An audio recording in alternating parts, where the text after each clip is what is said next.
just wanted to pop on and make a quick video to kind of introduce myself and the direction that I want to take this channel.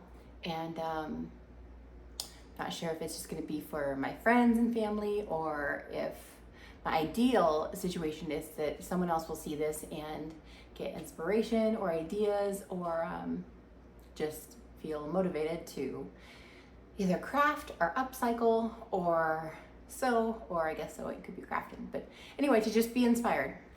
So I am in the middle of recording a video right now of revamping my craft room. So that's why I've got an empty pegboard and kind of mostly clean, clutter-free work area. So I don't normally work like this. It's usually a little bit more cluttered, chaos.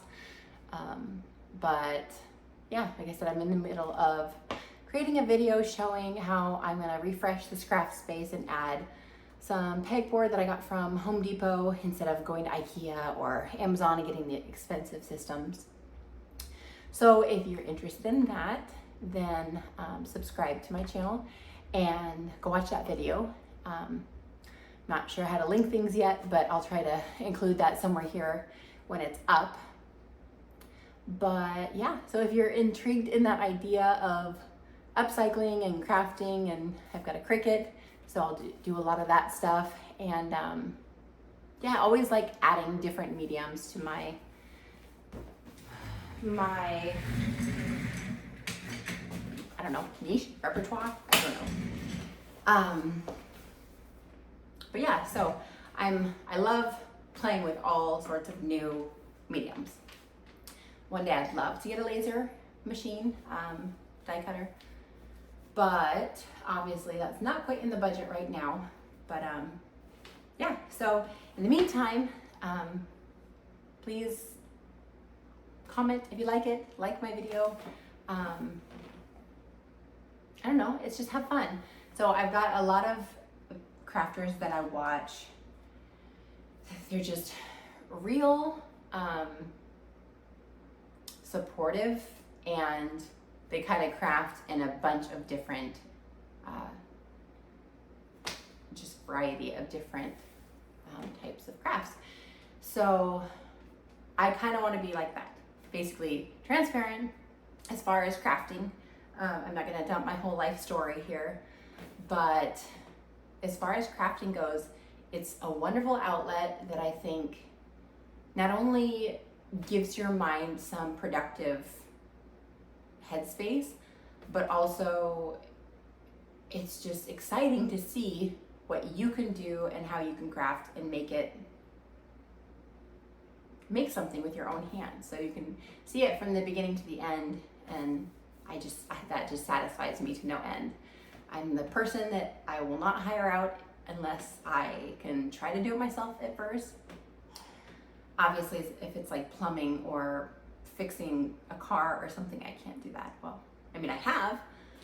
Me and my old roommate put a starter in her car in the parking lot of a Big Five, and we did it ourselves by tools that we walked over and bought from Home Depot, which was thankfully in the next parking lot. But we had so many people drive up and ask us if we needed help, because we're two girls in gym attire, because we were trying to go to the gym, but our car was dead. So anyway, I'm just that person. I want to feel the sense of accomplishment in doing it myself. So that's why a lot of things around my craft room are going to be upcycled, because usually in the moment I just see something and I'm like, you know what, I really need a garbage can that I can take around with me, and I don't want to go to Walmart or wherever and buy a $20 garbage can when I have boxes that they're just right there in contact paper. And so, speaking of, this isn't fully wrapped all the way around, but this is just a box from an air purifier that I just covered in contact paper. Sorry if that crackling is loud. And my my pegboard, like I said, I got from Home Depot. The sheet by itself is $12, and the pegs I found at Harbor Freight. and you can get a bunch of different accessories or variations for way less than Amazon, and obviously way less than Home Depot for the whole peg system. I don't know why pegs at Home Depot are so expensive. Just for one like long peg, it was like $4.98 for one peg. In my head, I feel like that should at least be like $1.98 and maybe $3, but $5 almost for one peg. Highway robbery. So anyway, so my goal here is to make something that is not expensive, but kind of cut corners to save money. Not necessarily cut corners, but just make something yourself that resembles a more expensive item. So yeah, that's going to be a lot of what I post here. I would ask and beg and encourage to have good thoughts only, good comments only, good vibes only. I don't want, I don't know. I don't want bullies. Obviously, no one wants bullies, but I don't want people on here or even watching. If you're not interested, find something else that makes you happy. I know tearing people down is easier to do behind closed doors than it is to their face, but why? It's not productive, it's not helpful, you're hurting someone, and it's just not welcome here. So if you love what I have to say, comment, like, subscribe, do all the fun things, support me. If not, go find someone that makes you happy and support them. Yeah. And with all that, going to say is I'm starting this YouTube channel, crafting. I don't really think I'm going to do a day in my life because my life is, who knows what's going to happen or what's going to happen day to day. I've got 2 little kids, so I'm not really able to video or record that often, especially when they're awake. And then when they go to bed, I am not a night owl. I like to go to bed, or at least go into my comfy clothes and watch all my YouTube people that I follow. And that's kind of my me time. Crafting is so, it's all encompassing for me. When I get in the crafting mode, I am in it.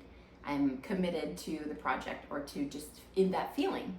So I end up staying up. I put the kids to sleep around like 8:30. Let's be honest, sometimes it's 9. Most often it's 9. Which means I would start crafting at 9:30 or 10. I would not go to sleep. Guaranteed I wouldn't go to sleep until at least 2. Some nights it's been 3, and I just can't do that. The next night I'm like, cool, I feel like I can stay up. I'm surprised I'm not crashing. 2 days later, day 2 is the deal breaker for me. I crash hard and I want to sleep until like noon. So I just can't do that. My kids get up at 6:30 and the other one gets up at 9, which is great. But I can't do late night crafts. So really the only time I have to record is while they're running around and they're either content with Play-Doh or kinetic sand or whatever, or they're napping like they are now, which is why I decided to record, because it's quiet. Christmas Eve. Merry Christmas, everybody. My husband went to Costco to brave the crowds there so we can get a platter to hopefully take to my aunt's. And I decided to pop on and show you what my intentions are with this channel, and hope that you will come along with me and support me. And I know that most of my family will. It's going to be really fun because about a year ago, we moved to Florida from the Seattle area, and it has been, it's been amazing. I love Florida. It feels so amazing being here. I can't believe I lived in Washington for as long as I did, mostly on the Western Washington side. So it was dreary a lot and cloudy, and I don't do well in cold weather. I have thrived here. I feel like my skin is better, my hair is getting better, my joints. I'm not saying I have arthritis, but I had a bad back.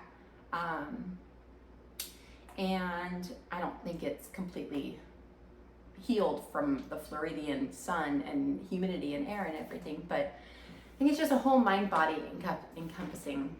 Everything's working synergistically, and everything is brighter. So my mood is lighter, I'm less tense, there's more serotonin, less cortisol, all the fun things. But then there's that, it's a double-edged sword, because then there's that side of me that misses my family and being close to people, and that's been pretty hard. So I'm hoping that with this channel, my family can follow me and go along with me and maybe feel closer, and we can have that back and forth conversation to talk about, I don't know, whatever I decide to film that day, and just feel closer, if not in body or physically or whatever, then in spirit. So that is the biggest reason I decided to start a YouTube channel. I've been thinking about it for a year. My husband's been encouraging me. I've been honestly wanting to do a YouTube channel or vlog for over a year, actually. I thought about it 2 years ago, before we had our second kid, and I feel like I've been held back because mentally holding myself back, because I've never had the dream craft room. I don't have the pretty aesthetic vibe that I desperately wanted. But like I said, I'm the person who, if I see one random thing somewhere, I'm gonna grab it. And so once you kind of get everything together, it's kind of hodgepodge, because I didn't get it all in one bulk. Like, it doesn't go cohesively together. And I don't know if we'll ever be at that stage.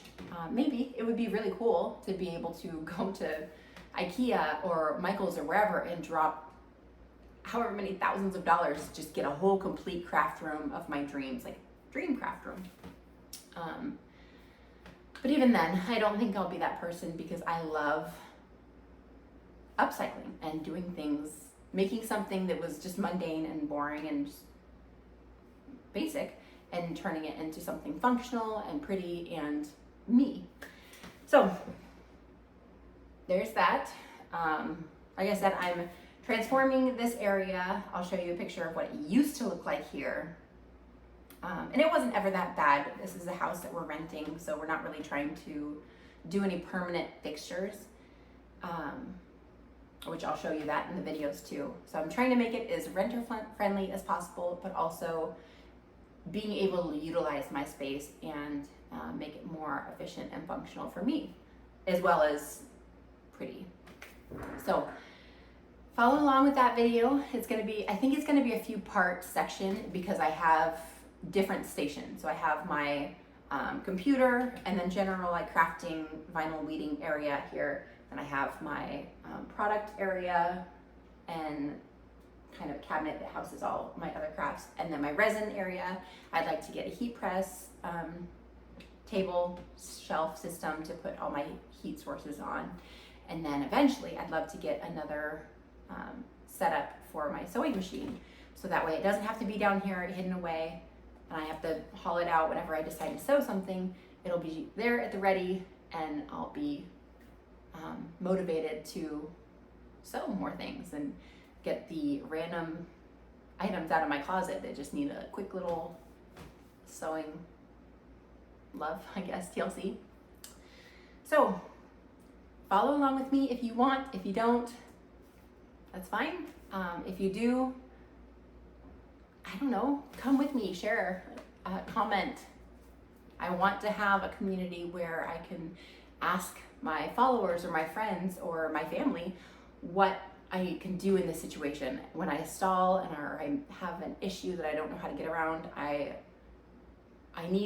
want to have a support system or a community that I can ask people, what do I do here? Because my husband has been the biggest support system and the biggest motivator, a cheerleader in my corner, but he's also not someone that I can ask how to fix a vinyl issue or how to unjam my sewing machine, or how to, I don't know, why my resin is curing with streaks or whatever. So anyway, I'd love to have people that have the same interests as me.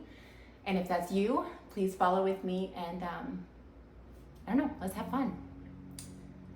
And then, I don't know, I think being that this is my first video, I think this is my first video I'm gonna post. I don't know what I'm gonna do to sign on or sign off, so forgive me for all the, and if the sound is bad, I'm on my phone and my AirPod in, so if the quality is not ideal, maybe don't come down on me, but let me know if it's not great. Actually, I do have a few things coming from Amazon today that will hopefully dial in videos a little bit more, because I love the idea. I want to share with people and have you come with me on this journey. So all that to say is, watch this room go from fine, kind of blah, to hopefully better than it is. And then we'll do a quick pan around of everything we're working with, and then I'll see you in another video. Okay, bye.